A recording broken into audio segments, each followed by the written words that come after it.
It's time for another episode of the Dicebreaker podcast, filmed in front of a live studio audience with your host, Matt Jarvis. Hello, it's Friday. Welcome back. It's the Dicebreaker podcast. We're here to podcast. Pick You've up a just penguin. activated my conversation card. Hello. Guess what I'm going to be talking about this week? Matt, before we start this podcast, you were like, yeah, I'm really tired. Got to shake off these yawns. That was one of those it's the on-camera energy high-octane wheels. intros we've ever had.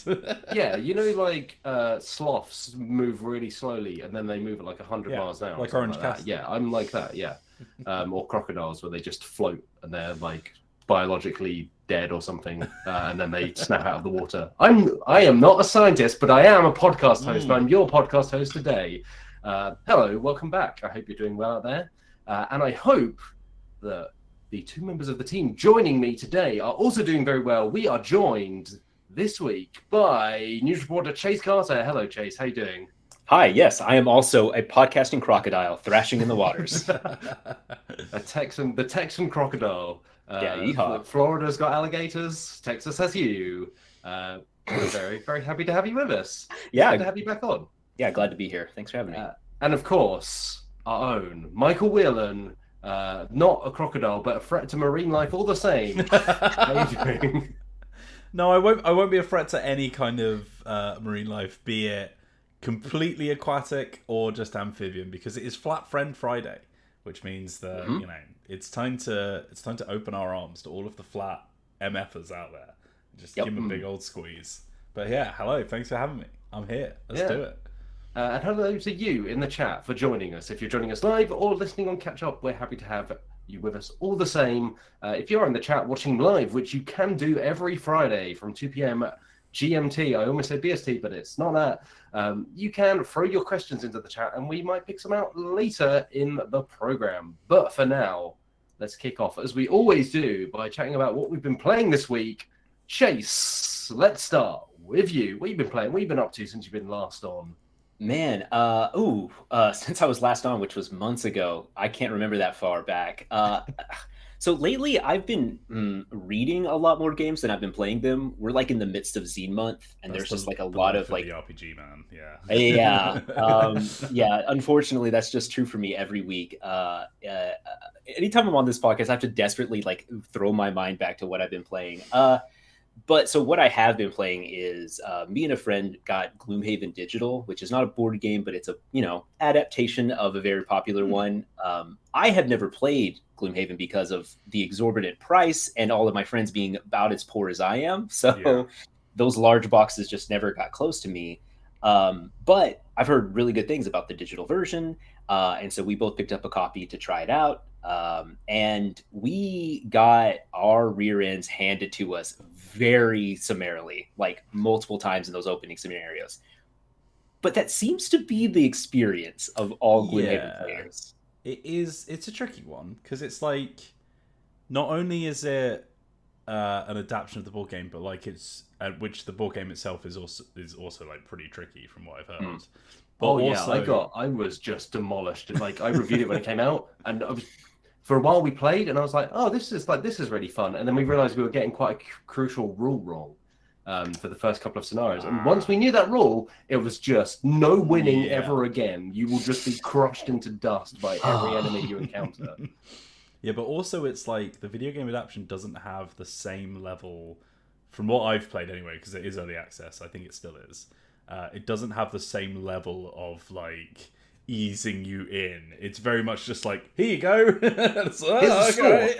and kill some stuff. Well, to that point, Wheels, actually, I think it has very recently gone into like full release. Ooh. And part of that actually addresses that point. There's this mode called Guildmaster, which after me and my friend spent 3 hours just like having those three-handed skeletons just sort of like whip us out of the dungeon. We were like, okay, we were frustrated, but like determined to be good at this game. So we were like, all right, let's meet next week. We're going to take some time. We're going to watch some videos. And I tried this mode called Guildmaster, which it's mostly one player, but it can be done co-op.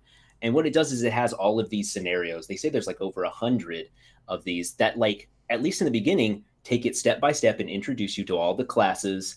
And then once they've introduced you to the classes, put them in different combinations so you can kind of see how the different like 2-class combinations work, which did a really good job of like introducing me to a lot of the different mechanics and effects that you can put on people, because it's not always just looting the chest. Oftentimes in these scenarios, it's like survive for 3 rounds, or kill 4 skeletons in 1 turn, or use certain spellcaster abilities and then move to the other side of the room. It is very much like trying to teach you how to use all of these different abilities instead of just like tossing you into the deep end without a inflation device. And that's actually been really good at like giving me both the confidence and the sort of like the acuity to go back into this weekend when me and my friend get back together and be like, now I'm spanking skeletons. The tables have turned. When you inevitably get stomped anyway, at least you'll know why it happened.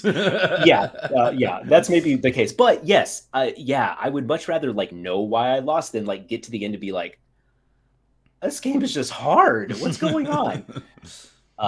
So like I'm really enjoying Gloomhaven Digital, and it honestly does make me really want to. I now have a friend who has picked up the box and is looking for players, and so like we are trying to get together to do it in person, like safely. We're all within like the same like sort of pod, so we really want to get this to the table ASAP, and I'll be maybe good at it now.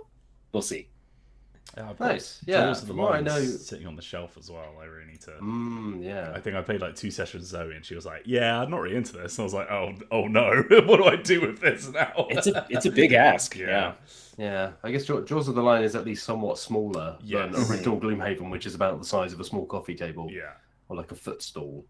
Can you believe that Frosthaven is going to be bigger than Gloomhaven? Like by about 25%. I think Isaac Childress has said that box is 25% bigger than the. It's just absurd. There was enough, Isaac. There was enough in there. It was fine. Look, I'm interested to. I haven't played Frosthaven yet because it was being demoed here and there at the events before events were obliterated. And so I'm intrigued to see how much has actually changed, or whether it, because there's a new kind of like resource kind of gathering aspect to it, and you're trying to rebuild the settlement. Which sounds very cool, but how much of a difference that's going to make on top of the existing Gloomhaven formula, which is a good one. Like, don't get me wrong, go into dungeon, hit thing with sword, get very tired, go home. Like that's a good loop. But yeah, I'm intrigued because there was a lot in that game already, so layering more on top is a heck of a task. Yeah. One of the games that I've been reading, I do want to call out. I wrote about it in the Zine Month roundup that I did last week, I think, is Thousand Empty Light by Alfred Valley. It is like a solo journaling thing that uses the... 1,000-Year-Old Vampire, right? No, it's Thousand Empty Light. It's a new one. Sorry, because there's also like a new 1,000-Year-Old Vampire spin-off by someone else or something. Yes, yeah. Which I assumed was 1,000 Empty Light, but maybe not. There's a lot of 1,000 games going around. No, 1,000 Empty Light uses the and I can't think of it, Mother something. Please help me because my brain. Yeah, Mothership. I was like, Mother Box. Nope, that's not it. So it uses the Mothership rules for a sort of like solo experience. You are a lamplighter who is like on this like aquatic like ocean planet, and there's like a submerged facility that you have to go down in there and like restore power to the different sections because there's just been like rampant failure within the mechanical systems. And so the corporation, instead of fixing it, just like hires these lamplighters and sends them down there to bodily fix it. And they keep dying maybe. The cool thing about the document, which is funding and isn't complete, but you can kind of get a sort of feel for it, is it's written like corporate speech. Like all of the rules, all of the ways you build your character is written like a corporate memo that is given out to you. And it's even very funny because built into the system are these like memo terminals where whenever you get to one section, you like put in an entry into your journal. And the first one is creating this letter that goes to your family in case of like catastrophic failure of life systems or death or transfiguration. And it's like choose options. So it's like, dear family, brother, kids, I regret to inform you I will not be returning home because of complete bodily failure, transfiguration, loss of life or something. My last thoughts were of you, of home, of my loved one, like that sort of stuff. And so it's this very like very corporate speech, like covering up the devastating safety hazards that these lamplighters have to go through. And it takes the panic system that Mothership is known for, where it's like, you know, when you put yourself in stressful situations, characters might panic and therefore make like really stupid decisions because they are in a fight or flight mode, because this alien came bursting through the dark of space, and all of a sudden you have to react to that. And if you're a scientist, maybe that's not so bad, but if you're the one person with a gun, you might be making some bad decisions. They take that and they have refigured that to all of the sort of like biological responses to nitrogen narcosis, and what is the thing that happens whenever you the scientific name for the bends, where you like you don't react to like really quick pressurization. Yeah, I know what you mean, but I don't know it as anything other than the bends. Yeah. Anyway, they have figured that to the bends and nitrogen narcosis, so that you start maybe like getting giddy and laughing a lot. You start seeing things, or tunnel vision. All these sort of like effects on the mind has replaced the panic system. So it's like very much like in the universe of like you are under the water alone and it's dark and things are happening that you can't quite explain, and you're not sure if it's really happening or if it's because your brain isn't getting enough oxygen. It's a really cool way of adapting those sort of like oppressive darkness of space that Mothership has been so popular for, and I think it's a really interesting solo RPG experience. I'm really excited to see it sort of like shape up as it goes forward. Is this the same Alfred that worked on Lay on Hands? It is. It is very much the same Alfred, which Lay on Hands was really cool, which you played, right, Wheels? I have, like, again, I've read it. That's experience. In this, like, endless, like, diplomacy that I'm in with my own body to make myself play games. Yeah. But it's such a cool thing. It's just like, it's one of those things where it's like, I almost don't need to play it to know how cool it is. Like I can just look at the systems and be like, yeah, no, this slaps. If you're interested in that, especially if you're looking forward to Mothership, which the starter box is coming out later this year, I think this is both a cool way to play solo and a really interesting way to like familiarize yourself with Mothership's rules. Before you maybe like bring it to the table in its like actual form. And also there's just like a lot of cool stuff for Mothership that people are, it's like the next Morkborg. Like Morkborg came out and all of a sudden people are like, we're all making Morkborg supplements and adventures. Mothership is like the next one of those. And I'm frankly really excited for it. Sweet. We can move on unless you want me to like Nash on Magic the Gathering for 15 minutes. No, go for it, because Neon Dynasty's out today, right? I'm going to level with you. I've played one game, and Matt has also played it. So really, you played about half a game. Yeah, I played half of the game that Matt played the full game of. I have not had a big gaming week, unfortunately, much to my own demise.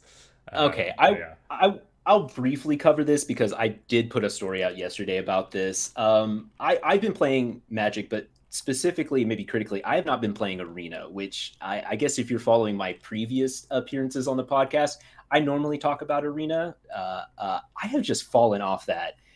One, because I have a regular group where we play Commander, as well as like my friend has a cube. And I think I've talked about the cube in the past. That continues to be a very fun Yeah, the cube is fun. It's honestly a really great way to play Magic if you have someone who wants to do that sort of like work for you. But also like it has shown me that like Arena is just, it sucks all of the sort of like friendly aspect of Magic right out of it and replaces it with a monetization model. You know, it really sucks. And like, I like the ease of Magic Arena. Like you can have it on your phone, you have it on your PC, and you can just play Magic whatever. You don't have to worry about getting out the decks and getting friends together, which was nice over the last 2.5 years.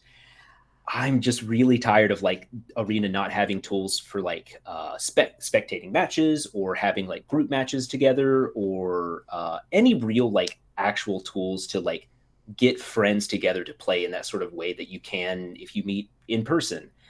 And then just recently, Wizards of the Coast, I think yesterday or Wednesday, put out a post saying that, like, hey, we realize that Alchemy, their newest sort of format, which allows them to rebalance the digital cards as well as like introduce these digital only cards that have like Hearthstone-esque rules to them, has upset a lot of players who like appreciated the historic format, which was like that format that's not standard, where once things that are in standard for a year sort of go out, they go into historic, which is sort of the catch-all thing. And people like historic because it has a lot of cards, so there's a lot of strategies you can do, but also because it's more stable. Like it's not touched as much by the company as standard is, except for when Alchemy was introduced. And then once Alchemy was introduced, they were like, oh yeah, once we rebalance cards, those cards are also going to be rebalanced in historic. And that upset a lot of players because there was this sort of understood, I described it in my story as like a sort of like unspoken covenant that historic was going to be a true to tabletop format, which is if you own the cards, those cards will not change and you can use them. That's just what's going to happen. They've kind of reneged on that with Alchemy now. And at this point, after, I think 2 months now of Alchemy being out and people sort of like not enjoying it for that aspect, they have released a statement saying like, okay, we realize that something needs to be done about this. We're not sure what, but we're going to do something. And in reply, everyone has said, please just give us Pioneer, which is this, physical format that takes everything from 2012's Return to Ravnica block up to the present day and says, those sets, you can play with all of those. It's sort of like the more modern era of Magic as far as like design goes. But it also like allows people who have got into it recently to take all of their cards that they've collected and be like, yeah, I can use all of these without also having to play against people who have cards from like 1996 that are just absolutely broken. That's Legacy or Eternal. And it is a Wild West format where like people can like win the game on turn one if they have the right cards. It is like a Yu-Gi-Oh sort of format where they're like, I've got Exodia. I've got Exodia in my hand. I've pot of greed into pot of greed and now I have Exodia. Yeah.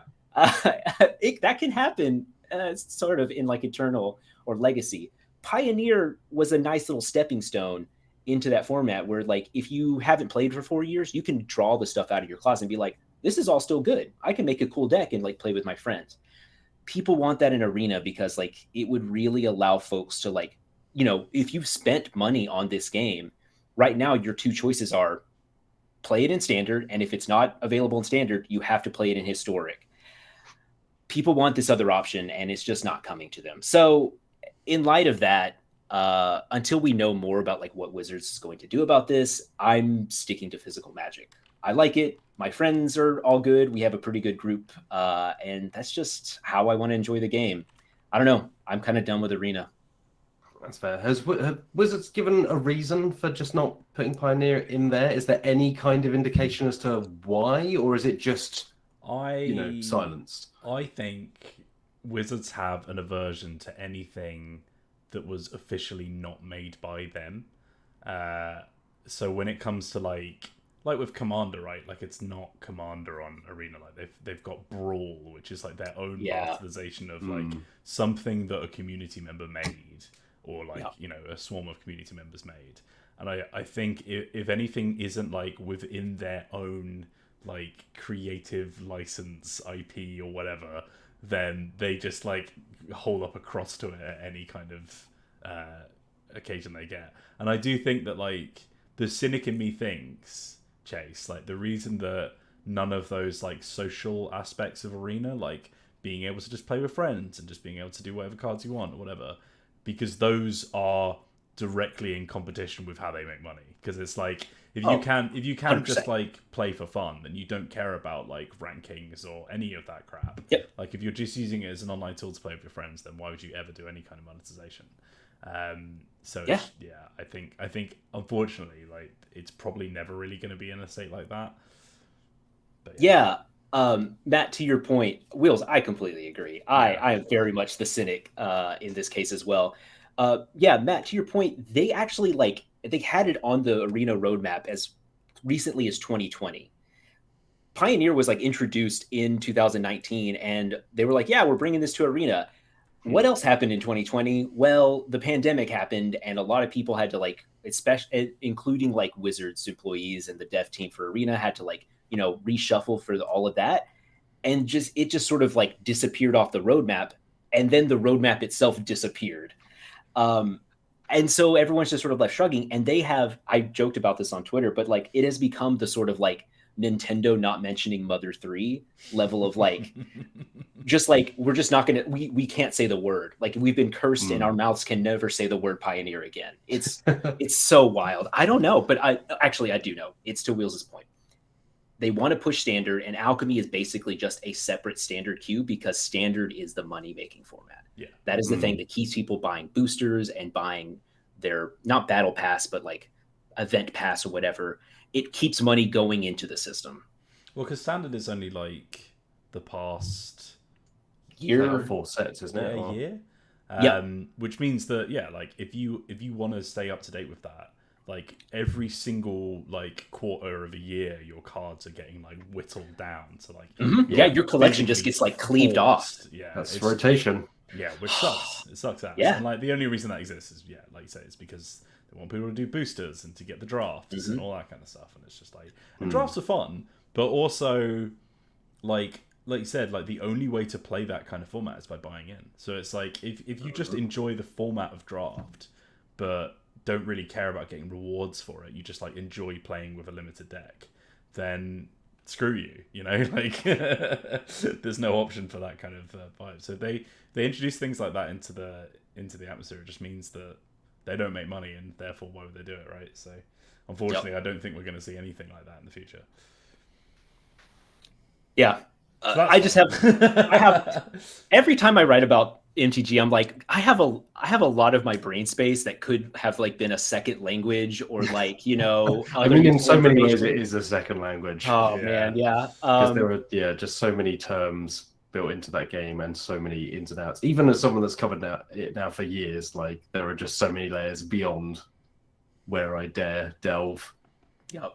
Yeah. So I could continue for 30 minutes, but essentially Arena's in a pretty bad state, and Wizards kind of recognizes that, but does not, for the moment, have a clear plan what they're going to do. Nice one, Wizards. All right. Is that everything you've been playing, Chase? Yes. Yeah, that's it. Yeah, all right. That was in the pod doc. We've got brackets. Might just complain about Alchemy for 10 minutes. Close brackets on Chase's list. I think I managed that. Yeah. I'll pick up where you left off, partly because I know that one of the games I've played is the only game that Wheels has played this week. So we'll get to that when we get to that. But kind of leaping off of your discussion of Arena, Chase, I've been playing a lot of Yu-Gi-Oh! Master Duel. No. Which is Yu-Gi-Oh's answer to Arena. And kind of in a reverse to how you feel about Arena, I've been just getting deeper and deeper into Master Duel. And I suppose I should preface this by admitting up front, I'm pretty crap at Yu-Gi-Oh! I've played like several dozen matches now, ranked matches. I've won a fraction of those. It is, I haven't delved deep into the deck building side of things at the moment because I'm still kind of just getting all of the mechanics under my feet. But I wrote a piece for the website a few weeks ago when it first came out, and I stick by what I said there, which is like I'm still finding it very accessible. I still really like the presentation of it. I am still, although I am learning like individual cards and the way they can go together, I have most of the basics now under my belt, and I think the tutorials are a mixed bag, but generally they do get you where you need to be. And I think the solo mode is actually quite solid. Once you get past the fact that it will just be like, here's some cards, and then 2 matches that will be like, I should probably tell you how to use those, right? Which it does a few times, but for the most part, I think it does a good job of putting you on the treadmill, chasing after gems, which it gives you in fairly decent numbers. I still haven't put any money into it. I still am just like getting the gems from playing and the daily challenges and stuff like that, and that's been working out fine. I'll dismantle cards and then I'm building up towards certain decks by building cards out of those. I wish MTG had a dusting system for cards. Like that would go a long way. Gosh, that's so nice. I'm really glad that Yu-Gi-Oh! Master Duel has it because I miss that. Yeah, and I still think the So I think something that Arena also doesn't have is like a deck database, right? Like Yu-Gi-Oh has just a database of decks that players have made that you can just copy to your collection. They have like a janky version, I think, because like I was gonna say you can like copy and paste text into. Yep. Yeah, you can import a deck. Right? Yeah, so you can import from like a website or something. So, but there's no like UI for it. Yeah, theoretically, it's technically more open because it means that you don't have to use their official UI to get to a deck. Like anyone can post them anywhere. But also, it just makes it harder for people who don't care as much. Hello, Toto. Yeah, one of the odd things about the Yu-Gi-Oh one as well is that it's not really clear exactly where it's pulling from, because it obviously pulls from decks that people have made in Master Duel, but there are decks in there that include cards that are not yet in that game. So it will just have like blank like card backs if they are not implemented in the app yet, which is a very odd thing, because one of the criticisms I do have is that it's kind of hard to just find your way through those decks if you don't know exactly what you're looking for. Like if you want to look for a deck built around a certain card, that's fine. But it's really hard to just navigate sometimes. And there's no easy way of, for instance, filtering by decks that you already have the cards for. So often I'll click on a deck and it's like, oh, I have 2 of these 40 cards. And it's going to take me a long time to get the rest. Yeah. Which can be a bit frustrating. But, as a question, how do packs work in Yu-Gi-Oh? How do packs work? Yeah, like are they set to sets in the same way that Magic is? Yes and no. So there are Master Duel packs, which are all of the cards in the game. Right. So you obviously open packs of gems. It's like 100 gems for a pack, or you can do 10 at a time, which guarantees a super rare, that kind of thing. But it's still only 1,000, so it's not like it's any cheaper. So yeah, you can open Master Duel packs, which are every card in the game, just gives you a selection. There are then specific thematic packs from some of the expansions, and then you also get what they call secret packs. So sometimes when you open other packs, you will get a key, and it unlocks a secret pack for 24 hours. And what a secret pack is basically a very select collection of cards. So it could be gadgets, it could be dragons, it could be like there are loads of them. But not in a way that you will never pull those cards from other packs. It's just that if you unlock them with these keys, you have a higher percentage of drawing certain types of cards from those packs. Which, to be honest, is kind of like, it's kind of a fun way of shaking it up a bit so that you're not just sinking, just endless gems into the same thing again and again. I've like I say, the gem treadmill is pretty generous, I found. Like whether it will stay that way long term, we'll find out. But I've never hit a point. I'm not playing hours and hours a day. I may be doing a few matches each day, and I'm almost always being able to open a couple of packs after every couple of matches, and that's despite losing pretty regularly. I looked at my stats, and the fewest turns I've ever had is 1. Because I just got creamed by like an opponent. So did you have the opening turn and then they beat you in their opening turn, or was it? Yeah, like so they opened, you did a turn, and then they beat you next turn. I don't know exactly. I know that I've probably lost on someone's first turn before. So because if you go first, you can't attack with your monsters. So right, okay. That at least guarantees that both players will get 1 turn. But I have been beaten by Exodia, which is fun. Chase, you mentioned this. Exodia, for those who don't know, if you hold all 5 parts of Exodia in your hand, you just win. So I went up against someone who was just drawing cards continually on every turn. And I found it hard to stop them doing that because their whole deck was just built around milling through their entire deck. And lo and behold, I then just instantly lost. In general, like as an open letter to all people who are making TCGs, like, if you make a card that says if X happens, you win the game, it will break the 5 game. cards, Wills. What? It's right, I see. Right. Cards. Sorry, yeah. Well, you get what I mean, though. Like, if you have like a card or set of cards that say if X happens, you win the game, someone will use that to break the game. Like, it is just inevitable. And it is frustrating at points, but I've also come to kind of respect that that's what that game is. Like, it is building ridiculous combos. Yeah. Like, you start with 8,000 life points. The other day, I took 15,000 damage in 1 attack. Because they had just managed to buff a single monster up to 15,000 damage, which is, it's ridiculous. All the numbers are big; they go up. I do love that there's this trend in like Japanese card games where like every health point and damage value and stuff, they just add 2 zeros at the end just to make it seem like, I mean, whoa! it's Dragon Ball Z style approach to power levels. But yeah, I'm still really enjoying it. They've just announced that their first like in-game event is coming up next week, which is the XYZ, which is XYZ Xyz. Is that the canonical way you're supposed to pronounce that? Xyz, yeah. Chase, I regret to inform you that it is, yeah. So it's built around Xyz summoning, which is basically you have 2 monsters of the same level. You know, use those as materials to then summon an Xyz monster that is the same level. So if you have 2 level 4s, you can then summon a level 4 Xyz summon. One of the interesting things, I think that one of the big decks in the meta at the moment is built around Xyz summoning.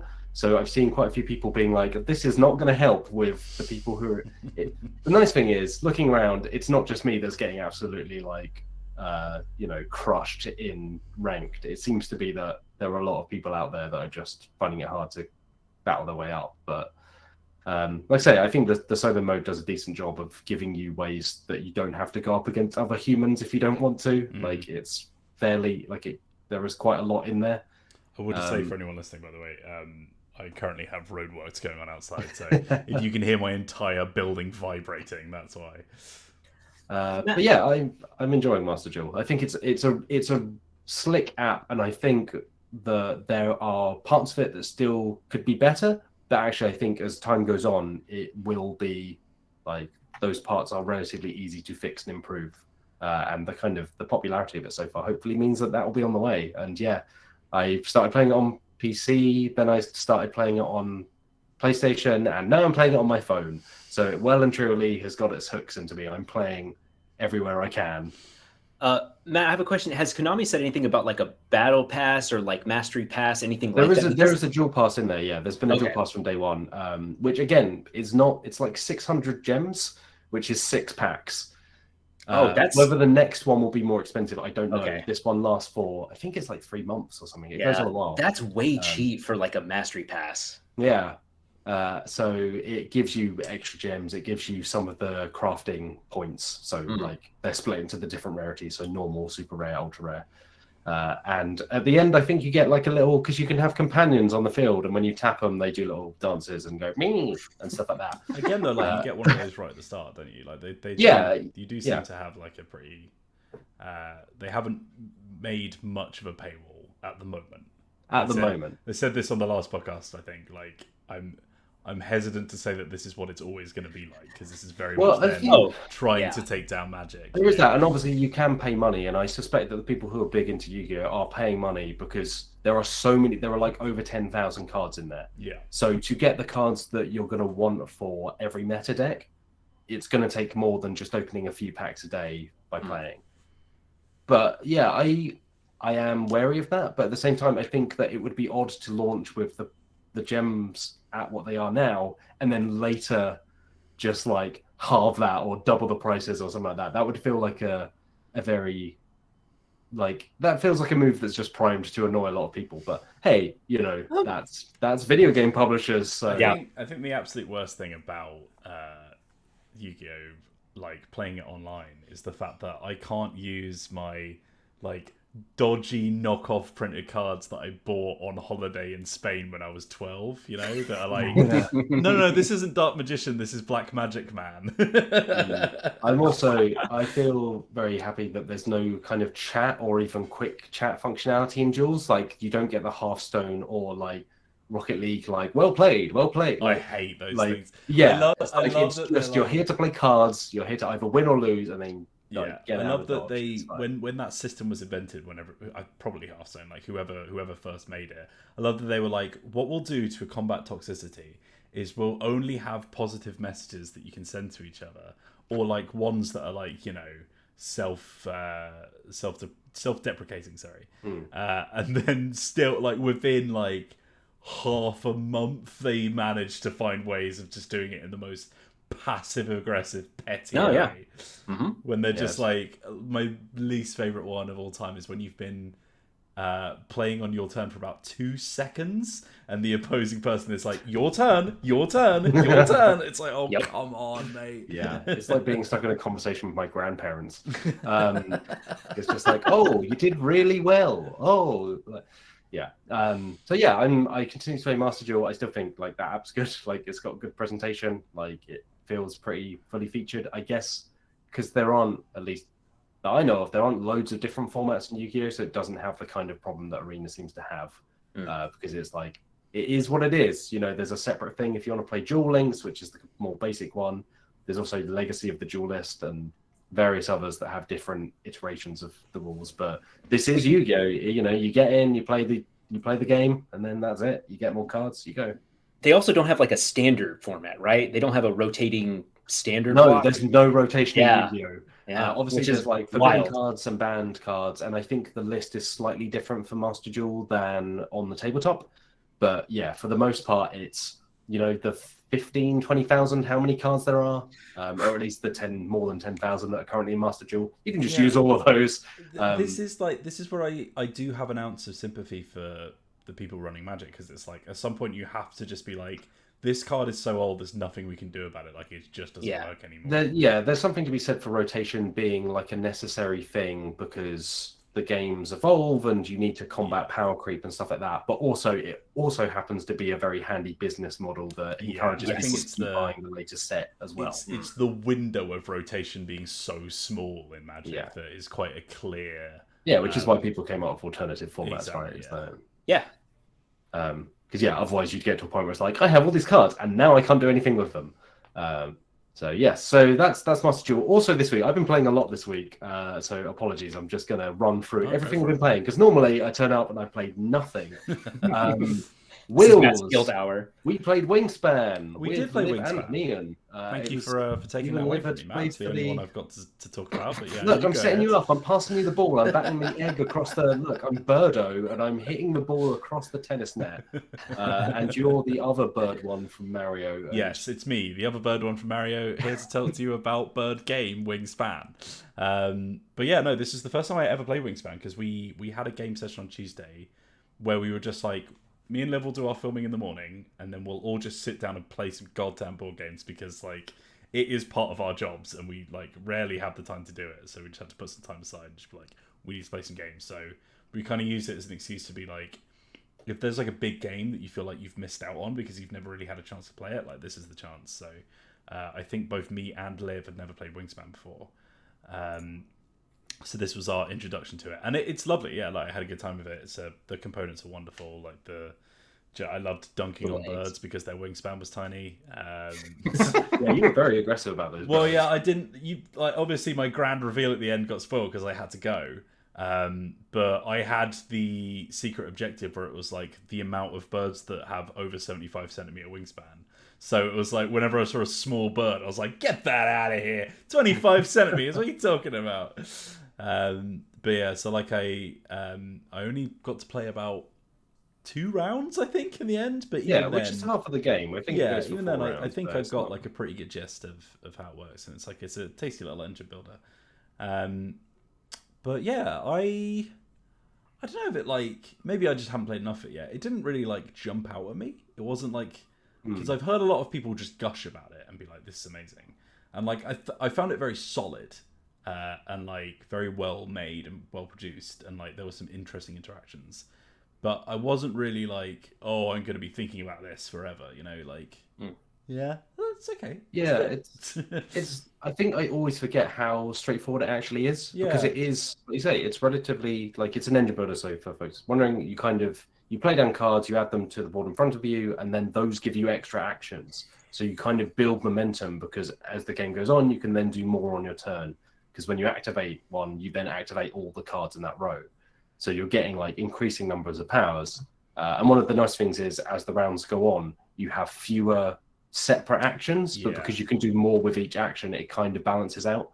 And yeah, like I think the fact you didn't get to the very end, you probably missed where some of the best parts are, because when you built up those rows, it's very satisfying to be like, I'm laying 4 eggs, and then this, and this. You know, this owl's eating something over there. This thing's eating a mouse. Like, It's great. I will say one of the first cards I played was like some kind of eagle or hawk that was just gobbling birds up, left, right, and center, just noshing them down. Yeah, one of the nicest things to Elizabeth Hargrave, who designed it, is that those birds, within the boundaries of the game, are like fairly scientifically accurate. So in terms of the number of eggs they lay on a turn, it is roughly proportionate to, you know, their egg laying in real life and like what they eat and their kind of abilities and stuff like that. So it is like a genuine kind of educational game without just being a slog that's there to kind of preach you on birds. It's really nice, but I'm kind of with you. It's like, I think it is like it's certainly a good game, like it's well designed, but I don't think it's revolutionary. It doesn't do something that considering the level different. of hype it had, I was like, okay, you know, like I wasn't like, yes, I can see why everyone goes wild for this, but you know, I think it was if I give it a few more tries as well, like I'll play a few more games and see what I think then, but yeah, I think I had a good time with it, and that's the important thing. Yeah, I've always seen it kind of positioned as like a really nice like entry engine builder, one that is like going to teach you all the sort of things that you could expect from an engine building game, but also the aesthetic is such that it's not going to put off someone who's just like, I can't really buy into like high fantasy or like Warhammer's weird aesthetic or anything like that. It's just birds and nice colors, but also it is a solidly built engine builder, which makes it super good entry game. Yeah, it's like I would much rather play Wingspan than Race for the Galaxy.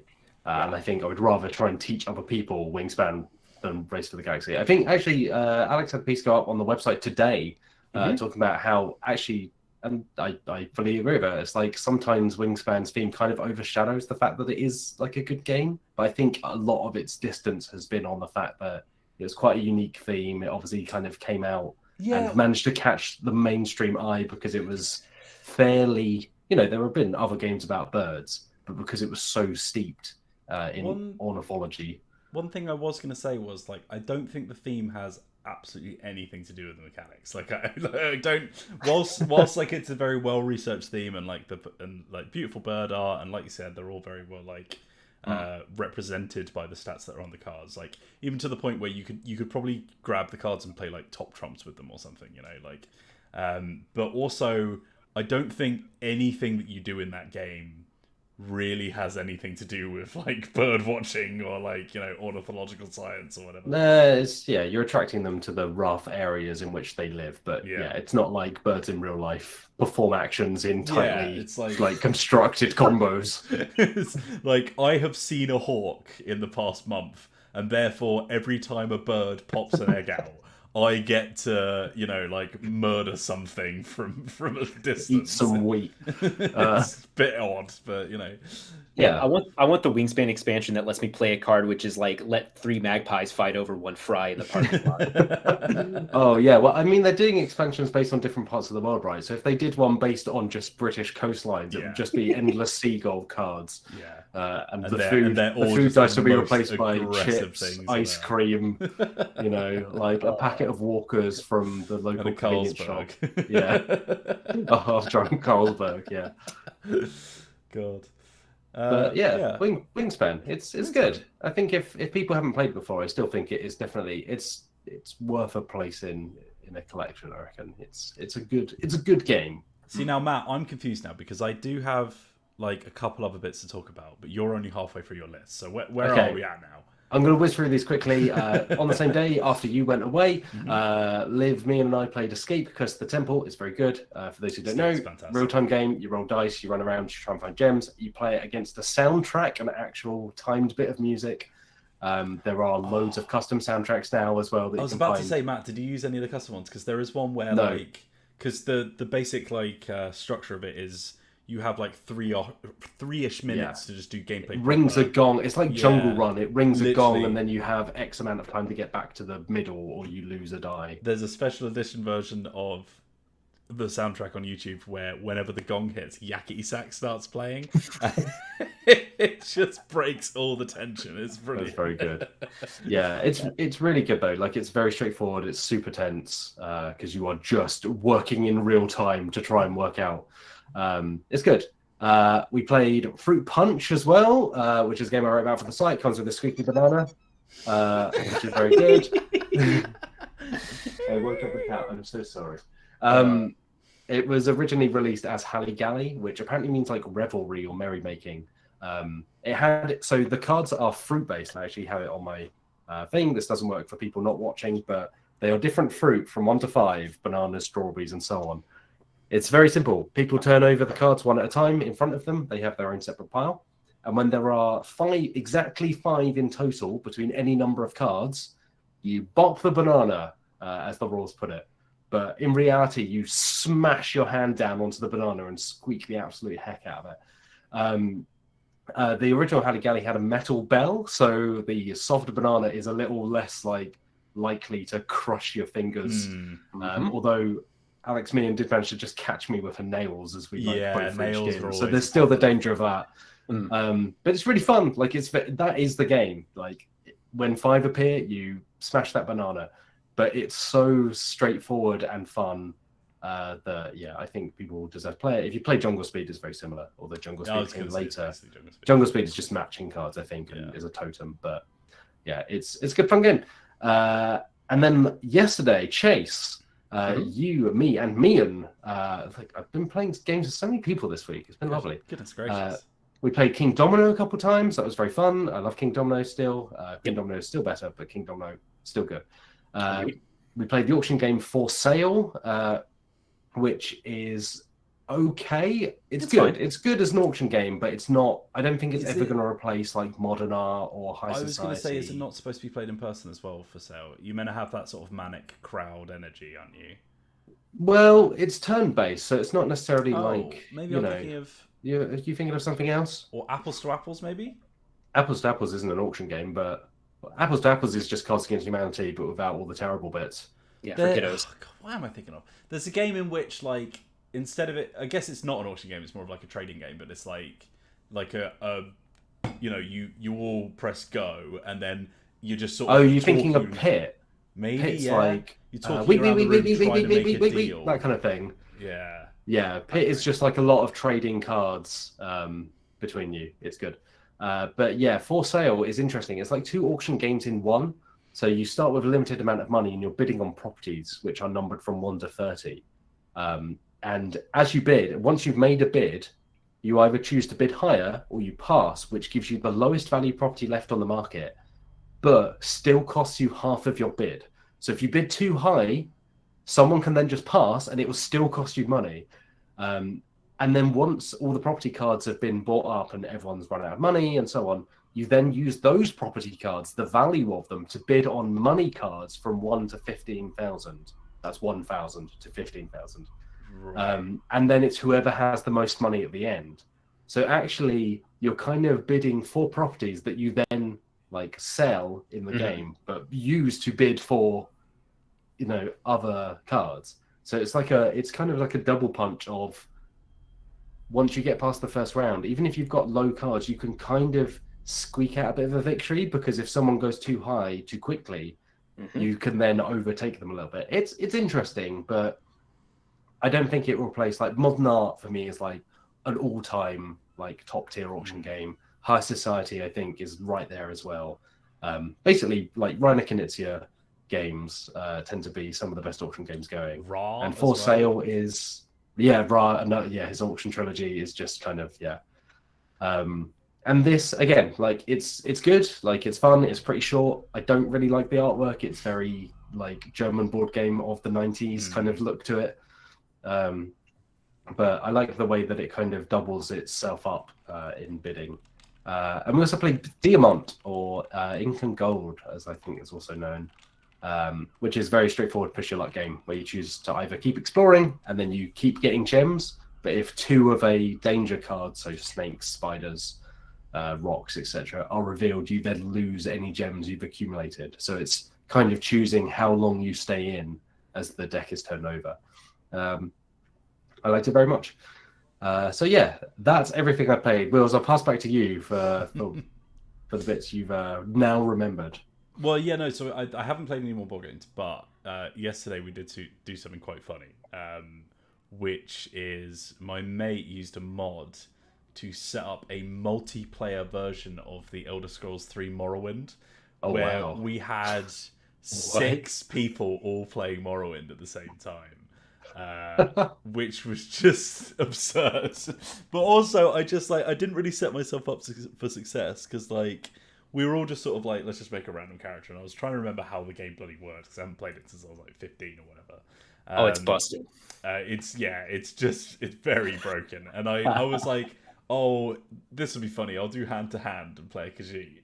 And hand to hand in Morrowind is just absolutely like useless because you basically have to hit until their stamina drops to 0, and until then you can't do any damage. So there was a part at the start where I was just trying to fight a mud crab, and it took me about 20 minutes to kill it. Oh god! But I was just sort of like reminiscing about all of the nonsense that game has. It's still a like. We talk a lot about being bored of sort of, traditional fantasy, like elves and orcs and like big silver and white castles and evergreen glades and all that kind of stuff. Morrowind is one of the weirdest looking 100% fantasy worlds I've ever seen. It's fantastic. Like it's so alien and so like unlike anything you really see now. And it's something that I still really appreciate. But yeah, that's one of the other things that I did. I think there was something else as well, but I can't remember. Oh, no, sorry, yes. I've also been building, because Matt, we did it on the painting stream yesterday. Oh, yeah. I've been building a Frostgrave warband. Ooh. Which was fun. Because we had something happen that you will find out about soon here on Dicebreaker. But during that, we were talking about Frostgrave. And it was just like I'd already been on the precipice for so long of wanting to try it. Because I think Johnny was a big fan of it as well, and they had sort of like evangelized it a bit, and it was just at that point where I was like, I need to play Frostgrave. So as soon as we had that conversation about it, I literally that day went to our friendly local game shop, bought the only 2 boxes of Frostgrave they had, which just so happened to be the ones that I kind of wanted, and started building a warband. But I've been reading through the PDF as well, and it looks great. Looks great. It's fantastic. Can't wait. I'm buzzing. But that's all I've got. Yeah, I would like to play Frostgrave. At some point, we should play in the office. Cause, yes, we should.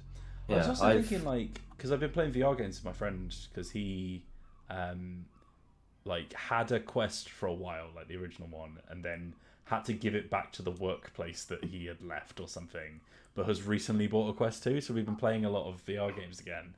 And what I really, really want, because he's the person that I play miniatures games with, but like we live so far away from each other, what I really want is for like, because, regardless of the moral implications of using Tabletop Simulator, the VR in Tabletop Sim is crap. So like what I want is like a solid like VR native iteration of that type of simulator where I can just play miniatures games of him online, because it seems like such an obvious thing of like I want to just play Frostgrave but over the internet. There was one that I was aware of from a few years ago. I don't know if it's still in development or if it ever came out. I will look it up. No, it was called something. I found that online, and that's like generic. that webpage doesn't go anywhere anymore. It was something else I kept getting press releases for and looking at me like, oh, okay. But yeah, I'll dig it out and see if it's still going. Because it seemed really interesting at the time because it was built around wargaming specifically, so it had a lot of tools that like Tabletop Sim does not have. That's for what I want. Wargaming. Yeah. So yeah, I will take a look because I'm desperate. All right, let's move on over to this week's news, and guess what? It's a business segment. It's the main reason you tune into Dicebreaker. Of course, it is for business. It just happens to be that the news this week tends to be quite businessy, but it's interesting all the same, even for us, and we are obviously not a business outlet. The first thing, which broke yesterday, kind of late in the day, UK time, is that Ravensburger. So Ravensburger, very big German toy game puzzle maker, second biggest in the world after Hasbro, according to Euromonitor, which is like a market analyst. They've never crowdfunded anything. They do their own thing. They put out games like Labyrinth, Disney Villainous, Castles of Burgundy is one of theirs. Yeah. They do quite traditional, like family and kind of kid games, alongside a lot of puzzles. So, you know, they're quite traditional. Ravensburger itself has been around for like 150 years, something like that. It's very kind of dyed in the wool. And then suddenly it was announced that they're investing almost $5 million into Gamefound, the Kickstarter rival. So from having never crowdfunded anything, as far as I'm aware, they were like, tell you what, we want in on some of that crowdfunding action. Here's almost $4.5 million, which they've given to Gamefound, which folks may be aware of. Launched last year, is, as it sounds, kind of a Kickstarter rival. It's had projects like the Skyrim board game was on there. ISS Vanguard is another one. The new Too Many Bones game, I think, was also on Gamefound as well. Yeah, so they've attracted some fairly big projects, you know, some video game adaptations and some kind of like hobbyist ones as well. So yeah, and apparently Gamefound has made 22 million in the last year through projects, which to compare to Kickstarter, I think Kickstarter did about 200 million. But obviously Kickstarter has been going about 10 years. Gamefound has been going a year. So that's not too shabby a number, really, when all things are considered. It's also it's just timing, isn't it? Like, because it's... this follows hot on the heels of Kickstarter's general kind of falling grace in the industry, between just people generally being a bit disconcerted with some of the stuff last year involving its head of games, or the year before even, and then of course it's planned to move on to the blockchain this year. We'll get more on that in a second. It feels like there's been a wave of creators, both big and small, moving away from Kickstarter, and the fact that Ravensburger is now kind of stepping in and throwing its weight behind Gamefound is a really interesting move. But I think it's generally a good one. You know, like, it's not good for one company to have such a huge dominance in the industry. You know, crowdfunding is such a big part of board games and RPGs, and for many, many years it has been pretty much the domain of Kickstarter and Kickstarter alone. You know, we've got Indiegogo, but it's not really very big compared. There's things like itch funding, but those projects tend to be magnitude smaller. So the fact that Gamefound has kind of risen up, and so far at least seems to have quite goodwill in the community and seems to be supporting creators. It's really interesting to see, and I'm kind of fascinated to see what comes of all of this over the next year or a couple of years, with the backing of, like I say, this company that had nothing to do with crowdfunding beforehand, was very kind of traditional, just, you know, clearly making a lot of money, very successful, but didn't need crowdfunding to do that. To be fair, I wonder if it's like that almost is part of it, because like they're not, because so much of the board game industry now is based on like crowdfunding as like the main revenue source for them to actually get games out. Like, you look at Simon, for example, Matt, like they are constantly on Kickstarter, right? Like they're constantly crowdfunding stuff, like, and there are other big companies that do the exact same thing. Like, you know, we talked about Steamforged a lot in the last couple of episodes. They're hugely on Kickstarter. Like, there is a big sort of market for that.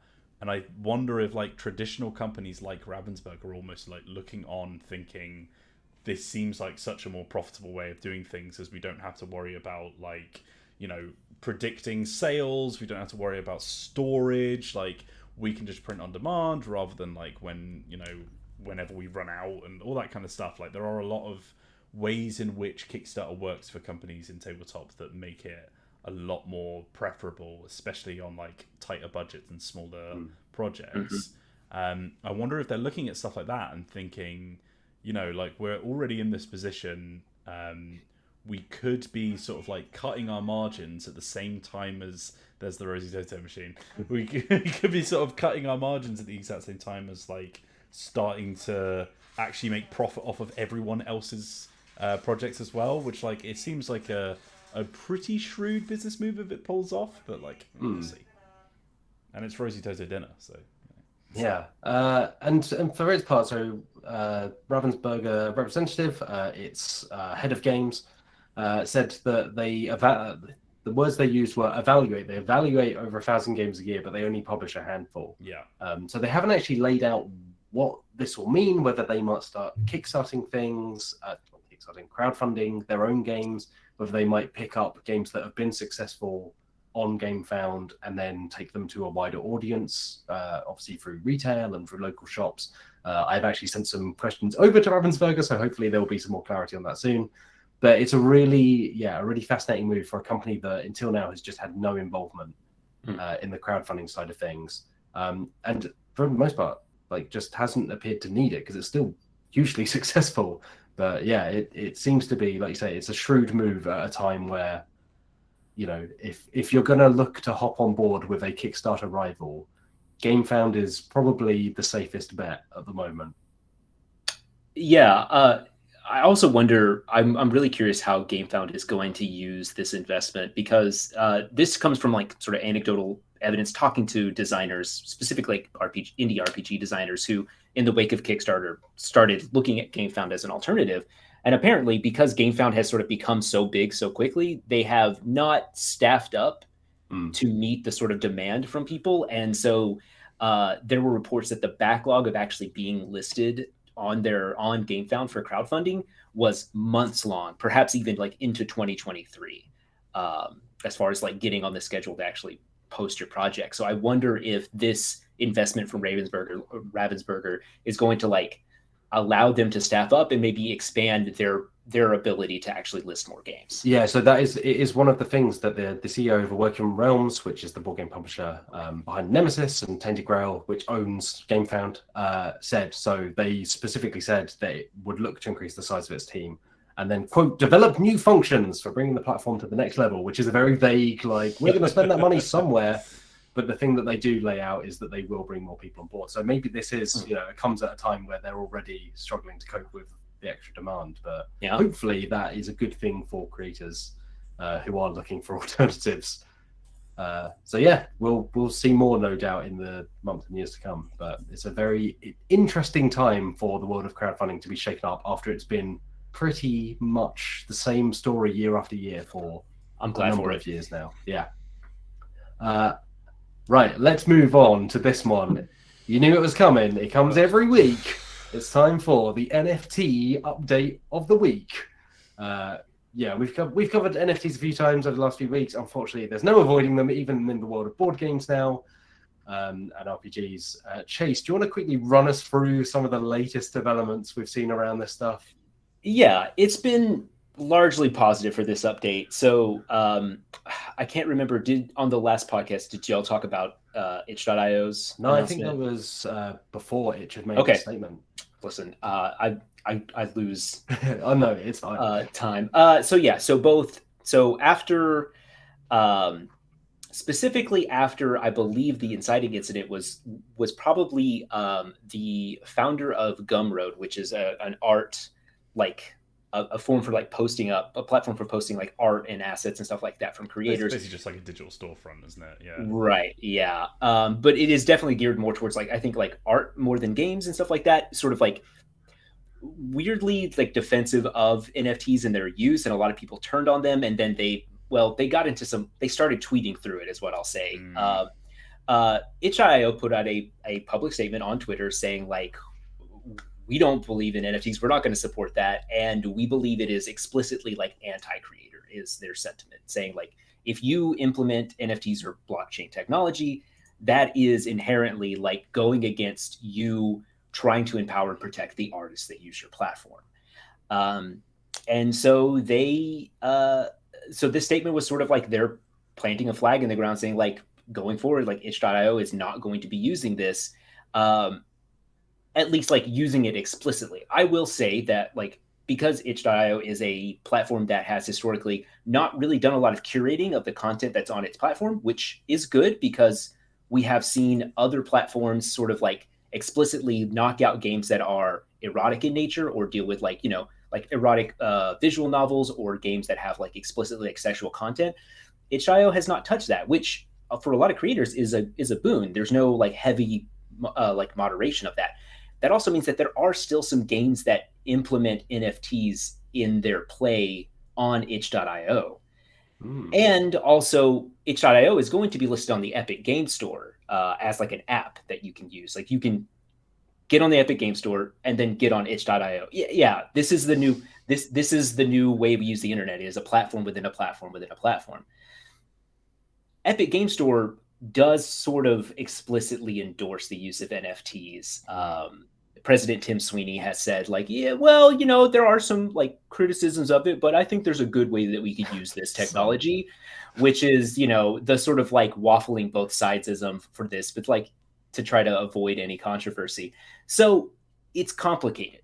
Itch.io as a business is arranged around NFTs that you can't really avoid, but it is nice to see them explicitly come out and say, like, we're not going to do the Kickstarter thing and develop technology and bake it into the foundation of how our website runs to use the blockchain. I think that is like, it does have a very sort of I think to be honest, one of the strengths of itch.io is that it is just very sort of like open. Like it's not whilst that comes with problems in the fact that like obviously moderation on any kind of internet platform is pretty important, there are also like freedoms that you gain from the fact that like there aren't really, there's no one who is just sat there as like a sort of censor board who is just telling you what you can and can't do on that platform, which means that, like you said, we get a lot of stuff that you literally just can't host anywhere else, just finding a home, which is really nice. But also, like, I think for them to then sacrifice that to stop, like applications that are empowered by NFTs on other servers and all that kind of stuff, like it's quite a like removed process anyway. Like I don't really feel much of a personal grudge to them for that, especially when they're explicitly saying like, we are not going to have anything to do with itch.io be explicitly powered by the blockchain, which is kind of outside of like really rampant moderation, is about as far as you can really go with that. It's kind of like the best sort of outcome you can really hope for, in my opinion. So like, like we saw with Gumroad as well, like it wasn't just like, oh, we're going to do NFTs. It's also like, we're going to start doxing our like, employees and dragging our public private disputes into the public and all that kind of stuff. So like, especially in comparison, it's such a it almost seems like a paragon of virtue in comparison. But also we had, which I'm sure you're about to get onto, we had Drive-Thru-RPG make a statement as well. Yeah, go ahead. Which is, it wasn't quite as, I mean, itch.io already have that reputation as being quite like sort of, just actual voices of the creators. So they were just very, they were. Yeah, I believe they used the phrasing as they explicitly called NFTs a scam, right? Yeah, like exactly, right. They were very open about what they personally think about NFTs, which is, I think, is good. Drive-Thru were a bit more like, reserved in their criticism, and were just they like, hedged it a little more. We're not going to do anything with this. We don't agree with it. It's not us, which is a bit more like, it depends on the kind of response you're going for. I personally prefer the itch.io one, but Yeah, but it is at least, again, they are sticking to their kind of like, Drive-Thru-RPG is a little more buttoned up as a kind of thing anyway. But the fact that even they came out and were just like, no thanks, like we're good, like nah. My one thing is like, the funniest thing about that for me is Drive-Thru-RPG is such, although they've recently quite publicly said that they're making strides to make it a bit more modern, but it's such a dusty old website. I think if you tried to plug blockchain into it, it would literally collapse. But yeah, we also unfortunately had, which I'll now hand back over to Chase, we unfortunately had yet another company saying that they are going in the other direction.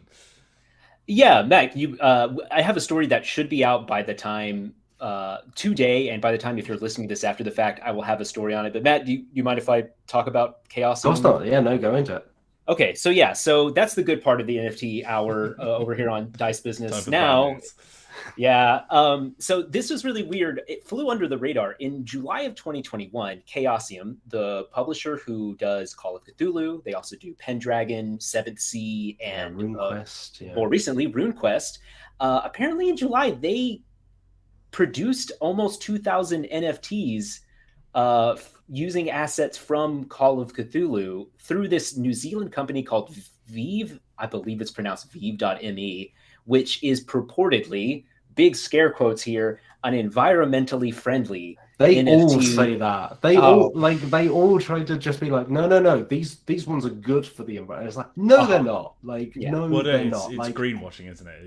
Yeah. Offsetting is not the same as just straight up not causing that carbon pollution in the first place. Like, look it up. Carbon offsets was invented by oil and coal companies as a way to, like you said, greenwash their initiatives and make them sound environmentally friendly. It's all talk. It's like and even the WWF, it's like announcing NFTs and being like, no, these ones are environmentally sound. It's like, no, they are not.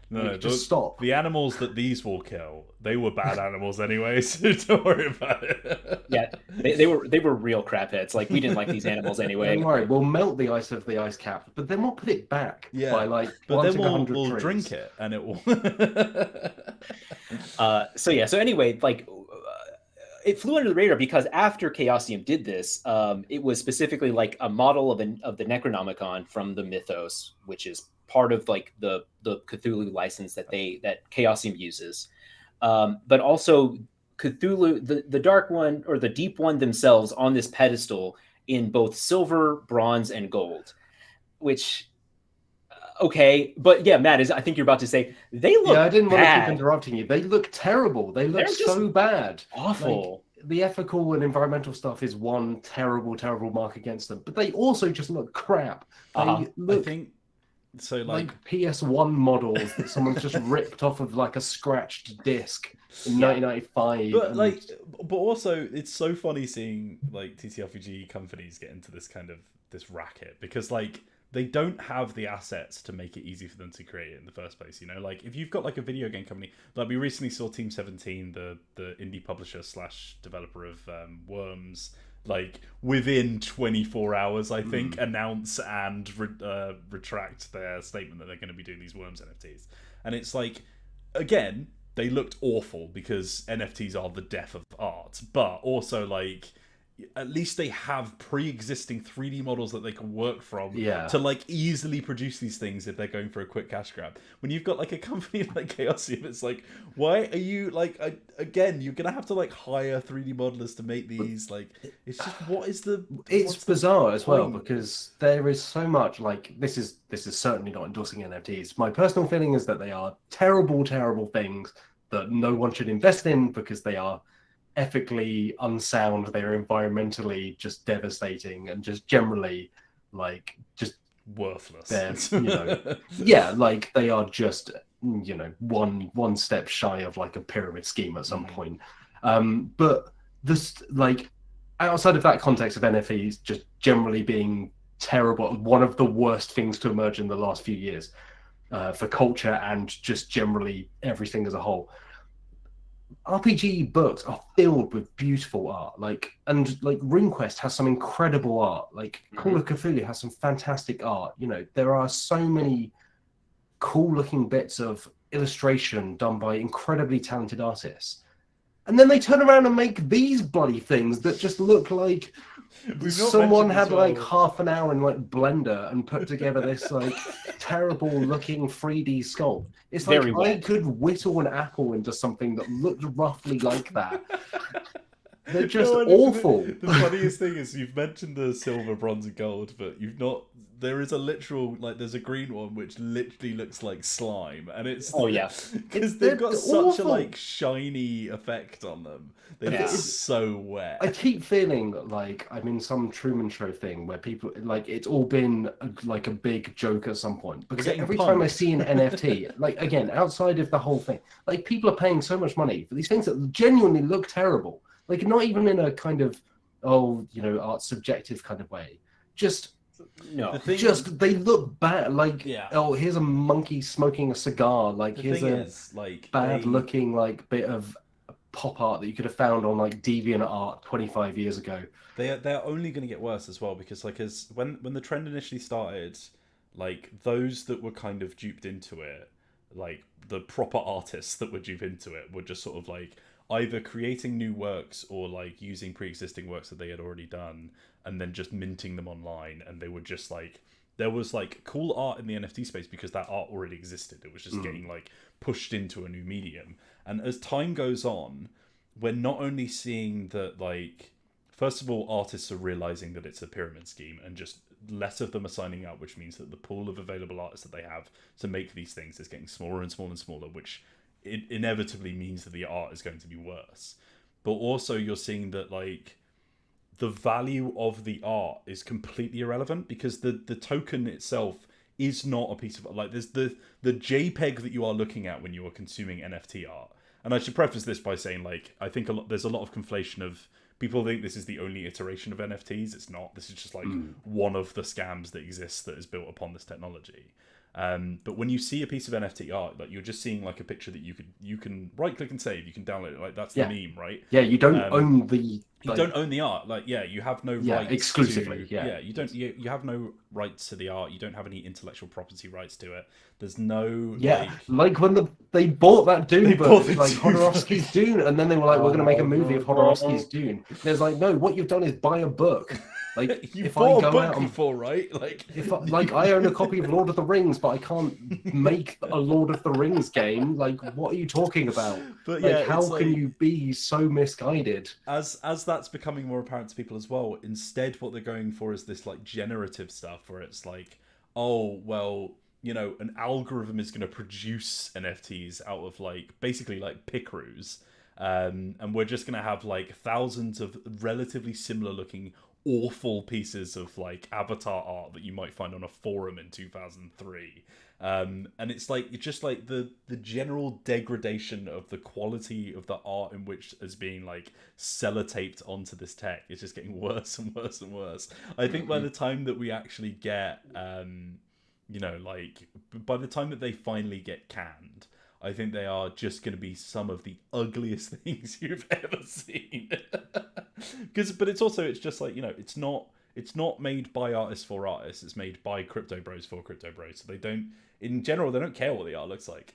It's just a case of the fact that they're like, we want something that is worth money and is different from everyone else's. So like the easiest way to do that is to just hit a randomization button on some like pre-assembled, you know, like noses, eyes, mouths, and bodies and stuff, and just there you go.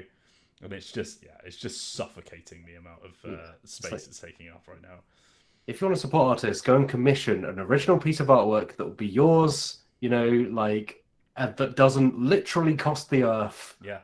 You know, like, commission artists and just support them that way. Don't, oh god. Like if you're worried about owning something as well, like if you're worried about people like stealing your digital piece of art, which this is the other thing, is like NFTs go against what is so beautiful about sharing art on the internet, is that no one does own it, right? You can't just like put a price tag on a piece of creation that someone's made on the internet, because it can just infinitely share, which has really bad points to it, which means, you know, there are artists that get their work stolen and all that kind of stuff, which is still a problem with NFTs. Like NFTs. Oh yeah, that's like now they just get stolen and turned into tokens. This is the other point. It's like, oh, an artist won't work with you. Just flipping download their picture and mint it anyway, because who's going to stop you? Because there's no legislation. The NFT space itself is just riddled with scams. Like they're scamming each other. They're eating from the inside. Yeah, it's wild. And it's also just the fact that like if you want to own something, like you can just commission someone to make a physical piece of art, and then that is the only one of it that exists in the world. If that is what you are after, like it's called art patronage. It's been around since like, you know, the year 4000 BC or whatever. Like it's already a thing. It's just mind numbing. To bring this back to Chaosium, and specifically to talk to about RuneQuest, on January 30th, Chaosium responded to a tweet of someone like saying like, oh man, I can't wait for like RuneQuest stuff on Vive, and they said specifically no plans for RuneQuest, but look for more Call of Cthulhu stuff in the future. So I have reached out to Chaosium as well as the license holders for RuneQuest to ask. I believe that whoever, I cannot remember the name of the folks who own the RuneQuest license, I would go so far as to bet that they just said, no, don't do that. Just do not touch any sort of RuneQuest stuff for your NFTs. I think Chaosium owns the RuneQuest license now. So it used to be Moon Design, which was Greg Stafford who created it. It was, the whole RuneQuest thing is very complicated. Okay. That might also maybe be that's why HeroQuest. I'm thinking of HeroQuest might have changed hands, but it's setting Glorantha, which is the same thing. And then HeroQuest had the problem with HeroQuest the board game because Hasbro. It's a whole thing. But the short of this is that's oh god, like the most annoying thing about this is that like this happened so long ago. They've clearly like really tried to like push it under the absolutely the public consciousness. Even the fact that like I was looking at the sort of like page for them that was shared. And it's like I don't think they really say NFT anywhere. It's like digital collectibles and stuff like that. Like it's very obfuscated what they're trying to do, but it is that thing of just we see a lot of companies who are like, we reckon we can make some money out of this, and they're constantly making that calculation of like how many bad PR points is it worth taking, like how many L's is it worth taking in exchange for the money that we potentially make out of this. But there we go. Very quickly to finish out the news, Hasbro made a heck of a lot of money last year. Over $1 billion, Chase. Is what you've written here, which is the first time I think that they've passed that number. Is that right? Yeah. So this is the first time that they have made $1 billion in cash revenue, which is like whatever. We're getting some like weird examples, but it is a record-setting amount of like. Again, I don't want to say profit because I feel like that's a weird definition. It is over $1 billion in revenue for 2021, which is record-setting amounts of money for like Hasbro, and a lot of that came from Wizards of the Coast and their like other Hasbro's other like board games and tabletop games. Yeah, I think I saw Dungeons and Dragons is now its 9th year of growth. Which is a very businessy way of putting it, but it's basically just making more and more money for Hasbro. Magic the Gathering had another like record year as well, like best-selling year, all that sort of stuff. And again, like going back to Magic Arena is a big part of the their digital side. It is one of the primary money makers for Hasbro's digital game portfolio, which Wizards of the Coast is sort of like, because of Arena, lumped in whenever they report this stuff with digital games now. Largely because of Arena and other plans, like they had D&D Dark Alliance, which they did okay. Oh yeah, I forgot that thing came out. Everyone forgot about Dark Alliance. It was not well received. No, it was. I remember our sister channel, Eurogamer, Ian was playing it, I think, and just being like, "What is this?" It did not do bad enough for Hasbro to give up on it. They have told their investors that they're going to continue to push money in this direction to make more, quote, AAA quality digital games. With D&D, Magic, license. And this is also on top of like, we have the Netflix shows for D&D. Well, D&D is not going to be on Netflix. Magic is. D&D has its own series as well as a movie coming out. Yes. Yeah. Which we did, if you want to see, we did a casting for one of our previous podcasts. How they should have casted the film anyway. If I can tie this all back to the NFT talk, last year, they did mention NFTs in one of those shareholder meetings. This meeting, no mention of NFTs whatsoever, just explicitly silent on the subject. Whether that means they have caught wise and don't want to get bad PR points, or they have dropped plans, remains to be seen. I think in general, any kind of crypto investment right now is just it's gambling, right? It is literally just gambling that hopefully by the time that you cash out on it, it is worth more than it was. So I think whilst like there are probably some companies that have made a lot of money by jumping in on the scam and getting out before it breaks, there is just like a level of hope that I have that they have at least enough business sense to just hold back and see what's happening. And then now that they're seeing, hopefully, the amount of companies that are having to completely backtread on what they've said, you would hope that enough companies would just be like, yeah, maybe this isn't worth it. Yeah, you're kind of just waiting for the levy to break at some point on, like the pushback and like the inevitable reversals in, for instance, in the case of Team 17 and things like that, where at some point, hopefully, that's like a negative value, and they just don't announce them, and it's all good. And then NFTs just go off and fade away. There is just like, I think like in general right now, the best thing is to just do nothing. Like because if you do the big announcement of we're not supporting NFTs, you get as much like bad press from bad people. Well, you get a very like small number of people, because that's the actual number of people that are buying NFTs is so minuscule, right? Yeah. But it is like this. It's basically a fad that seems to have gathered a lot of. It's a cult, essentially. Discussion. Yeah, it's like it's become a massive sound from a very small source. But in general, though, I do think like if they are big enough if they're a big enough company like something like Wizards of the Coast, I think they genuinely are just better off just doing nothing and just like letting it float by. It sounds like they're doing just fine. Again, you know, it's not like they need to turn a quick buck on the back of like selling a 3D model of like Strahd or something. I'm sure they are just fine the way. Look, they've got over $1 billion in revenue. They're fine. Like, can I say, writing that story, it really struck me how absolutely gargantuan Hasbro and Wizards of the Coast is compared to number 2 or number 3 in this space. Even like just the revenue, like sort of break between first and second place is so grand that I often like feel weird thinking about like the consequences on this space that like Hasbro and Wizards of the Coast continued sort of existence does.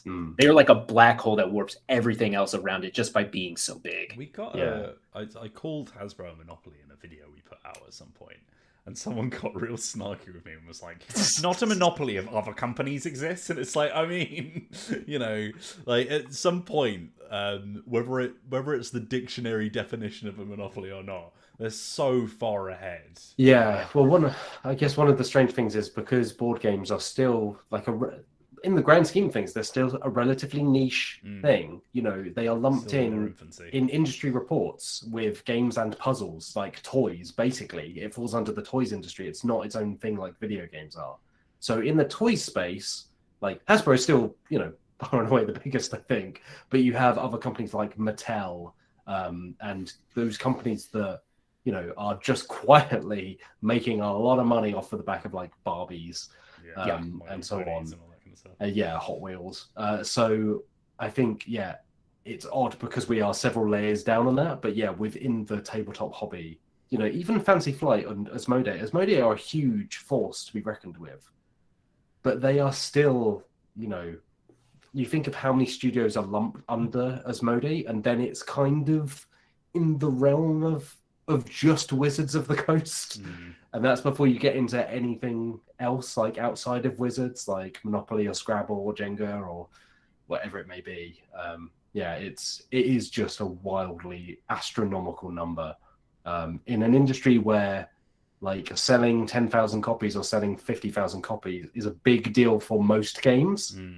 Like the amount that Hasbro is selling and making, well, it's just ridiculous. They like, for lack of a better way of putting it, they own the normie market. You know, like it's you know the people who only buy board games and stuff from like, I don't know, Waterstones or you know, Barnes and Noble. Waterstones have a very good selection. I'll stand up for Waterstones. You know, like it depends on what people are actually buying from that selection, right? Because if they are just grabbing Monopoly or Risk or whatever for every single time, then it's like, you know, and they also own the sort of like the new kind of.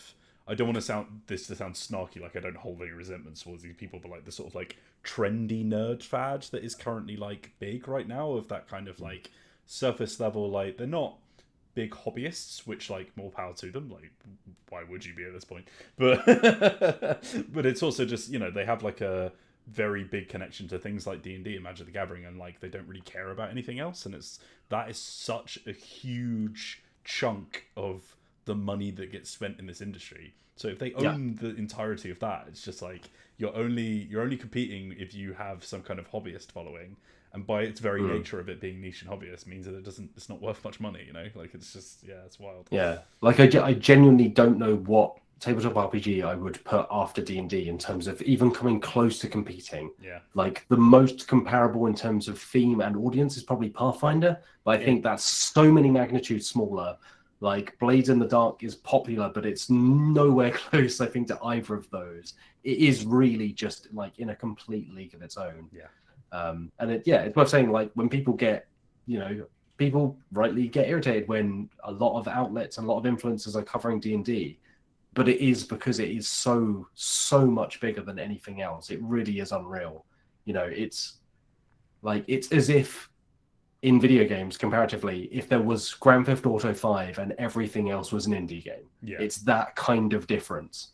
You know, you get the occasional one that bubbles up out of that, but there are still so many millions and millions of dollars between them. It's wild to think about. Well, we've got a video coming up on just that topic and why we need to talk about it as well, Matt. Going live tomorrow at 5 p.m. GMT, so look out for that on Dicebreaker's YouTube channel. I tee it up, you knock it out, Wales. /Dicebreaker. All right, let's move on from news. Thank you, Chase, of course, for both reporting on these and being here to discuss them. It's always appreciated. Of course. We're running a little over time, so we'll probably cut questions at the end. But if you'd like to drop us a question, drop it to podcast@dicebreaker.com. Stick it in the chat now. We'll save it for next week. But let's quickly close out on a kind of joint segment. So this week, we saw the new announcement of Bureau of Investigations into Arkham and Elsewhere, which is a new entry in the Sherlock Holmes Consulting Detective series. And guess what? They're doing a Cthulhu game. It's been a while, since I last saw a Cthulhu crossover, but they're still going strong. So our first segment this week is just considering what other games we'd like to see cross over with the world of cosmic horror that haven't crossed over yet. So Matt, my title for this segment, as is the title of the podcast, is Cthulhu's in Your Camels, because obviously I will be starting this episode segment by saying, what if Camelot had Cthulhu in it? And okay, here's the thing. I don't think that Cthulhu crossovers are always the same. Like there are ones that are just boring. But some of it's very surface level. Some of them are quite fun. And I will say that I think I can't remember if it was well received, but there was the Pandemic crossover that was supposed to be alright. I like Reign of Cthulhu. I think is a good Pandemic game. It's not gonna blow anyone away, but actually they make some really interesting changes to the Pandemic system in there that I think actually make it worth playing. Lovecraft Letter is also really good. So there are considering it's such a popular thing. There's a reason they do it. It's because everyone wants to buy Cthulhu stuff, right? Because people just go wild for it.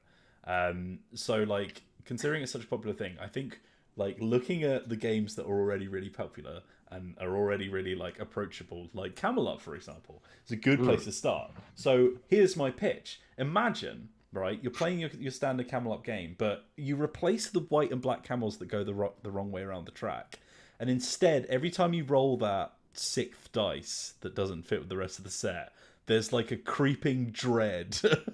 Oh, I like that. That's cool. Yeah, okay. Instead of it being the camels are going the wrong way, instead it's the Doom tracker in an Arkham Horror card game, where you've got something being summoned in the background, presumably from the pyramid.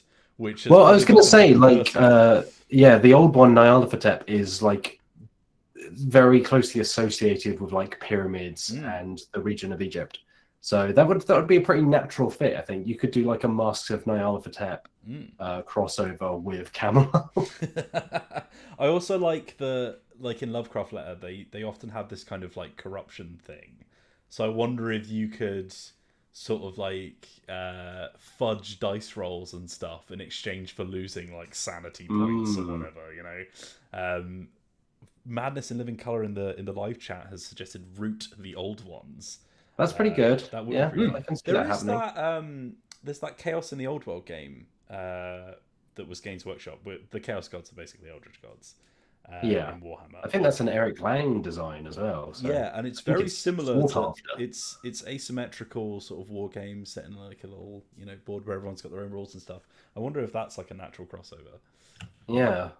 What have you got, Matt? Right. What have I got? Good question. I have gone blank. I think, to be honest, my favorite parts of the reason I like the Arkham horror games generally is that they focus more on the investigation than the horror side. Yeah. And actually, it's weird that they're putting out a new kind of Cthulhu version of Sherlock Holmes Consulting Detective, because there is Mythos Tales, which is essentially that. Which came out a number of years ago, and it's very similar. So that's probably why. I think it came out from a lesser known publisher, because obviously Sherlock Holmes Consulting Detective, pretty well known. But yeah, this feels more direct.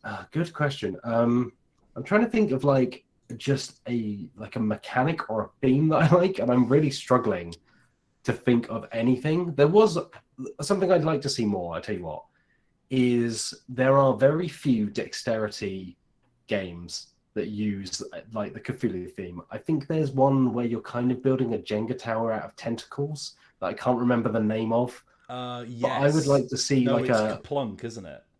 Oh, is it Kaplunk? I think it's a Kaplunk style tentacle game. I think you're right. So I'd like to see more, like whether it's a flick 'em up or whether it's like maybe like a junk art, but all the art is this kind of like eldritch, like twisted structures, non-Euclidean geometry. Exactly, it's called Tower of Madness. That's the one, Tower of Madness. Yeah, I think something like that could be fun. So whether it's like a flick 'em up and you're working together, and it's like maybe they do flick 'em up Arkham Horror at some point, because I think flick 'em up. Well, they did it owned by Asmodee still. Yeah, exactly. So like the field is ripe for that kind of thing, you know. Yeah, so either that or like a junk art style thing, but all the shapes are very twisted out of shape, or like you have almost to build impossible to stack on top of each other. Or something like Dungeon Fighter, and you have to use like the dexterity, like throwing dice or throwing something to try and hit a target in order to escape various cosmic horrors. I would like to see that. Chase, what's coming to mind? So I've got two on different ends of the spectrum. The first is a party game. With this, instead of Happy Salmon, it's Happy Fatagan. That's good. Okay, I like that. Where you all play cultists. So instead of Happy Salmon, you could easily turn that into a sort of like tentacle movement. Two people have to like tentacle arms. Tentacles. Just slap it tentacles. Secret cultist handshake. Sure, shake hands behind your back or something. You have to do other things, like you have to draw a circle or like turn around or like say whatever the mythos. It is very easily just come up with 5 culty sort of things to do, and that's just like that's a very easy crossover. And then please change that art away from what Exploding Kittens has done to it. Just take that game away from them in general. They made NFTs of that. Nothing is safe. Don't let them have anything to do with that goddamn game. My gosh. They made Happy Salmon NFTs. That's okay. So anyway, to get past that distressing news again, the other end of the spectrum, I'm on record here on Dicebreaker of being a very big fan of the Garfield games catalog.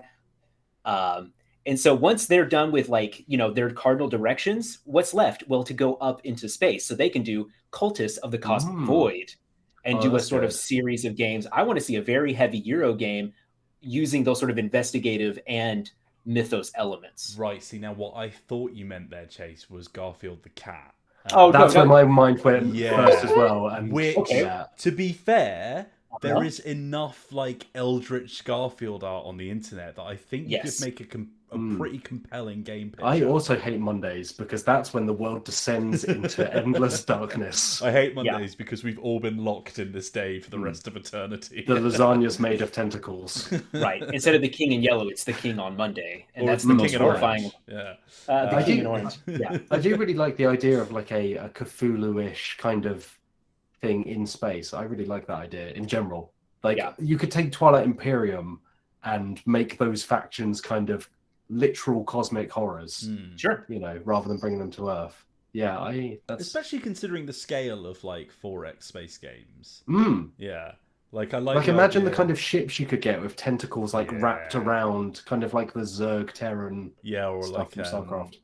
And it also does the the cosmic horror thing of making the individual feel like infinitesimally small, which is part of the core thing of cosmic horror, is making you feel absolutely useless in this vast universe of horrors. Yeah, what if the objective was to descend onto planets and cause them to, descend into doom and then move on to the next one? Yeah, you can either harvest the planets or you could convert them into a cult planet, and they power you along.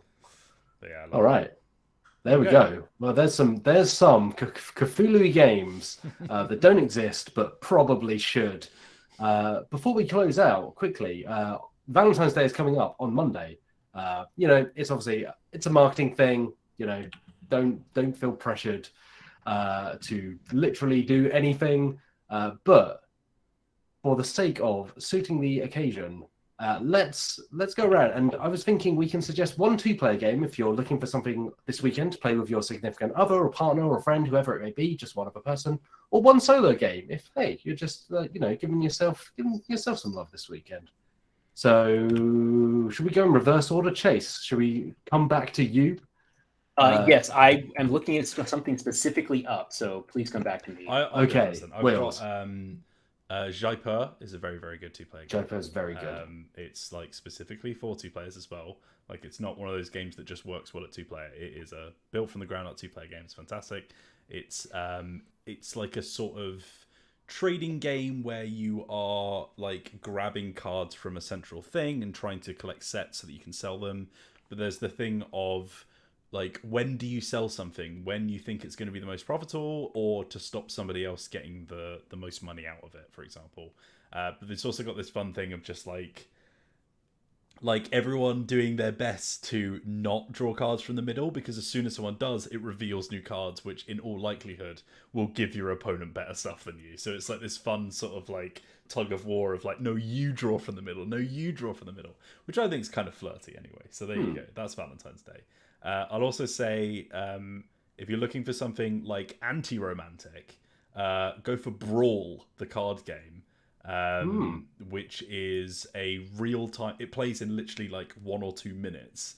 It is a real-time card game which is based off of like fighting games like Street Fighter, Mortal Kombat, that kind of vibe, where you are like building combos in real time and like countering enemy attacks and stuff. And it's just chaotic. Like, you will have cards everywhere by the time you are finished, even to the point where you have like I can't remember what the card's called, but you basically have like a few cards in your deck that allow you to wipe tracks, and by doing that you literally grab your arm and just push them off the side of the table. It's so much fun. That's great. Yeah, there you go. Nice. I would say for mine, a 2-player favorite is Hive. I've probably mentioned Hive before, but I just love Hive. I said it before, I'll say again, I think it's genuinely one of those games that will stand the test of time. Like, it is just timeless in its theme, in its design, in its components. For those who don't know, it's kind of like an abstract strategy game. So I think people generally refer to it as like chess with bugs. It's not quite that. It's interesting though, because it doesn't require a board. The board is kind of made out of the pieces because they connect in a honeycomb structure, because they're all hex shaped, and then they move in very specific ways, like individual chess pieces.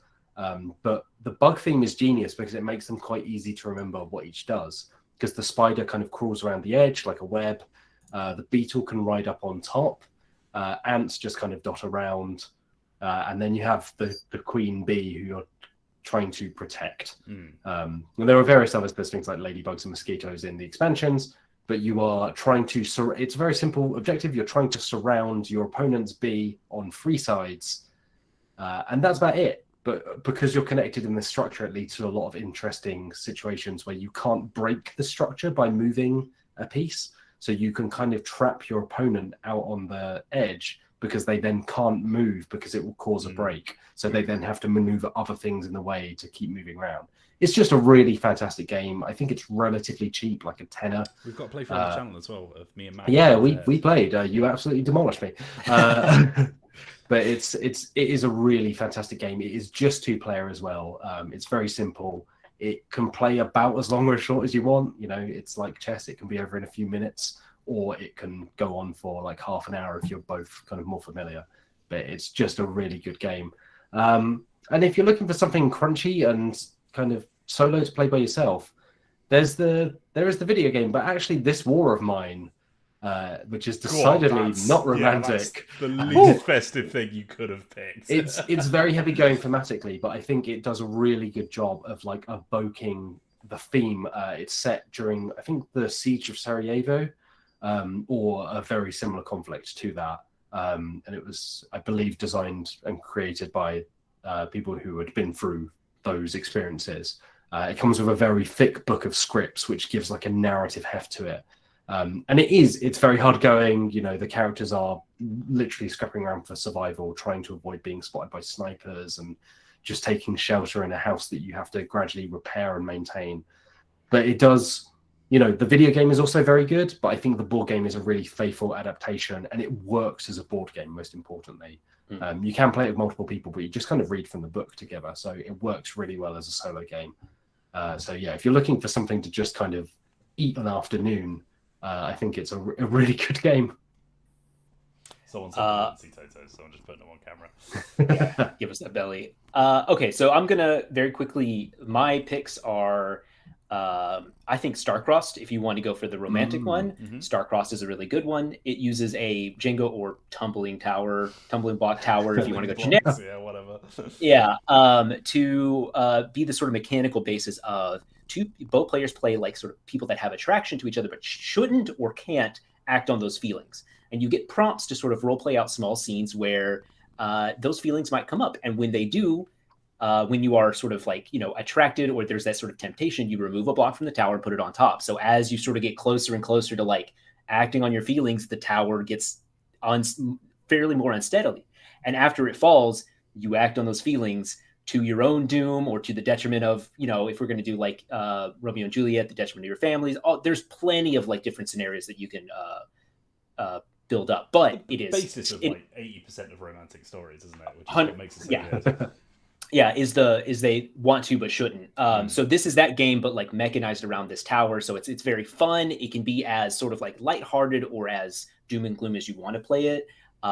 It doesn't take too long, and you can also like role play it as heavily as you want, or just sort of like read through the prompts. So I think it's inviting for a lot of different people who want to just sort of have that romantic based 2-player experience. If you're not into that, I'm specifically looking at Humbles. They have going on for, if you're watching this live, 3.5 more days. Their bundle for 3, their third bundle for 2, which have a lot of different RPGs for 2 people. And within there are both Ex Novo and Ex Umbra, which I know, Wheels, you like Ex Novo. Yeah, me and Zoe played it actually. Yeah. Perfect. It was a couple game when we played it. Yeah.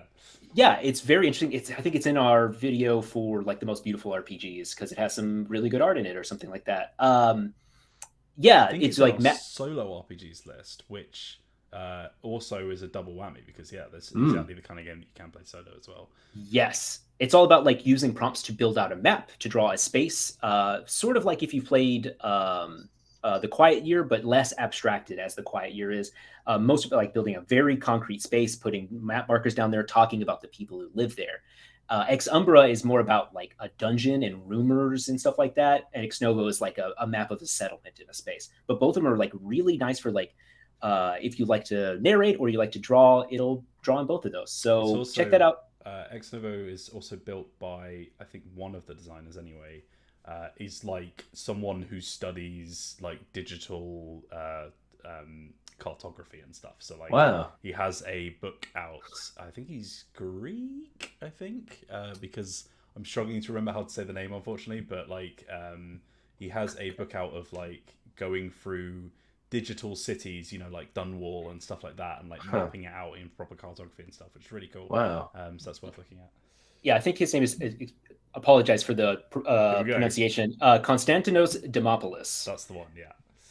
Or if you don't know how to spell that, you can also look up Sharkbomb, which is the studio that does both Ex Novo and Ex Umbra, and find them that way. That book sounds incredible. I'm going to check. Yeah, I'll find you a link after we're done.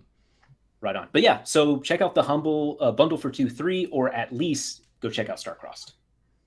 Excellent. Well, there we go. Some recommendations if you've got 2 of you, some recommendations if there's just the 1 of you. Matt, before we finish, but either way, we have... we're already overrun. This is going to be our one question for the week in the live chat. Coda Blair says, what if our companion is a clone of ourselves? So here's my philosophical question. And do you know what? It can be rhetorical. You can just think about it when you go home. If you play a game against a clone of yourself, are you playing a solo game or a 2-player game? Oh, God. And will you make the exact same moves if... Something to chew on. Thanks very much for watching, everyone. Thank you for joining us. That's all the time we have, and then some for this week. Thank you, of course, for joining us. Chase Carter, our roving news reporter out in Texas. Thank you so much for being here. Yeah. It's always good to have you on. Wheels, you're an old hat now, but it's good to see you too. I'm not from Texas. I've been Matt. That's what he always says. Thank you for joining us if you've been live in the chat. Thank you for listening if you're listening to this after the fact. We are live each Friday from 2 p.m. GMT over on youtube.com/Dicebreaker. And of course, you can find everything we do on Dicebreaker.com as well. But that really is all the time we have this week. Thank you for listening. Enjoy your weekends, whatever you're playing. And until we meet again, have a lovely day. Goodbye. Bye.